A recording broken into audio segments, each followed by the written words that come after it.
आज मैं आपको एक वो हिस्ट्री बताऊंगी जिसको शायद बहुत कम लोग जानते हैं कि गणेश चतुर्थी के पीछे 3 बड़े राज छिपे हैं। कुछ राज आप जानते होंगे लेकिन कुछ आपको चौंका देंगे। क्या आपने कभी सोचा है कि हम गणेश चतुर्थी क्यों मनाते हैं? आखिर क्यों 10 दिन तक गणेश जी की मूर्ति घर में स्थापित की जाती है और फिर विसर्जन किया जाता है? क्या इसके पीछे कोई रहस्य छिपा है जो हम शास्त्रों और पुराणों से जानना चाहिए? क्या आप जानते हैं कि गणेश जी ने महाभारत लिखी थी और ये 10 दिन उसी तपस्या की याद है। अब ये कहानी तो आप लोग जानते ही होंगे कि गणेश चतुर्थी का पर्व भगवान गणेश के जन्म दिवस के रूप में मनाया जाता है।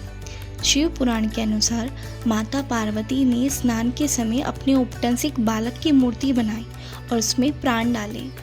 उन्होंने उस बालक को आदेश दिया कि जब तक वह स्नान करे कोई अंदर न आए। तभी भगवान शिव वहां आए और बालक ने उन्हें रोका। क्रोधित होकर शिव जी ने उस बालक का सिर काट दिया। तब पार्वती जी को यह पता चला तो वह अत्यंत दुखी हुई। तब शिव जी ने वचन दिया कि वह उस बालक को पुनर्जीवित करेंगे।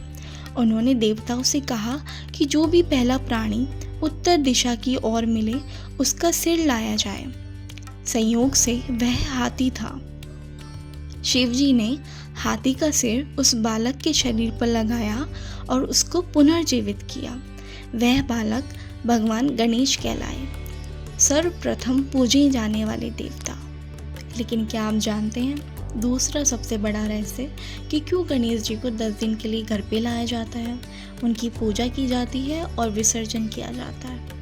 बहुत कम लोग जानते हैं कि महाभारत जैसा अद्भुत महाग्रंथ वास्तव में भगवान गणेश द्वारा लिखा गया था और इसकी रचना का समय भी गणेश चतुर्थी से लेकर अनंत चतुर्थी तक का 10 दिवसीय काल ही माना जाता है, जिसमें हम सब लोग गणेश जी को अपने घर लेकर आते हैं।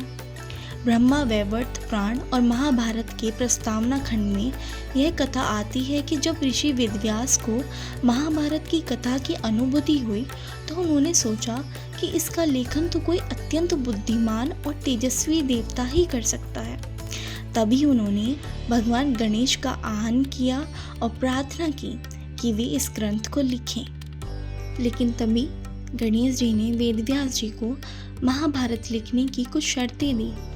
गणेश जी ने लेखन की जिम्मेदारी तो स्वीकार की, लेकिन शर्त रखी कि वेद व्यास जी मैं बिना रुके लिखूंगा, अगर आप रुके तो मैं लेखन छोड़ दूंगा। व्यास जी ने भी एक शर्त रखी कि आप तब तक ना लिखें जब तक आप हर श्लोक का अर्थ ना समझ लें। इस तरह दोनों में समझौता हुआ और फिर शुरू हुई 10 दिनों तक लगातार चलने वाली महाभारत की लेखन यात्रा, जिसमें वेदव्यास जी श्लोक सुनाते रहे और गणेश जी लिखते रहे। लेकिन गणेश जी का विसर्जन क्यों किया जाता है?